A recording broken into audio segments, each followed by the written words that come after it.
Today we're going to make a hero cape or a shero cape. We're going to need three things. We're going to need a t-shirt, either new or used. As you can see, I'm using this year's summer reading t-shirt. We're going to need a pair of scissors, and we're going to need an adult.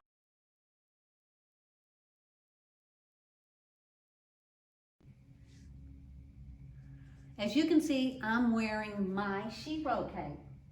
I chose Wonder Woman's logo because she and I share an initial. Now, go get your materials and your adult and we'll begin.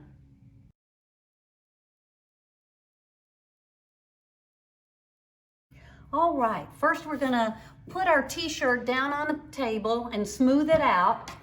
Then we're going to take our sharp scissors and we're going to cut off the sleeves. And you can cut through both pieces of material. You may want to save these in case you want to make chargers out of them.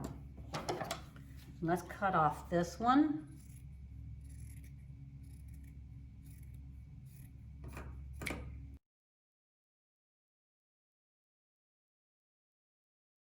Now we're going to cut up the sides, and you can just follow this side seam all the way up.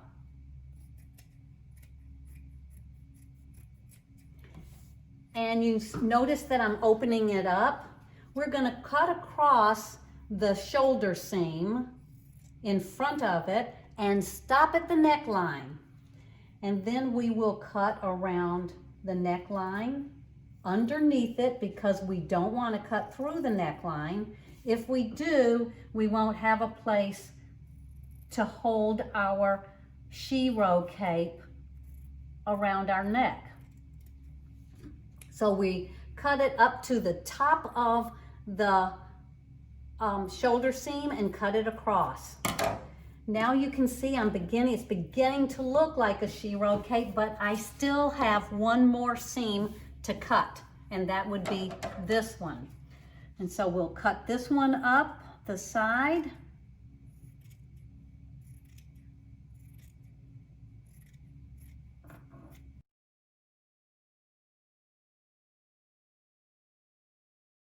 Now we have our shero cape, and you can use your creativity to add anything you want to the back of your hero cape.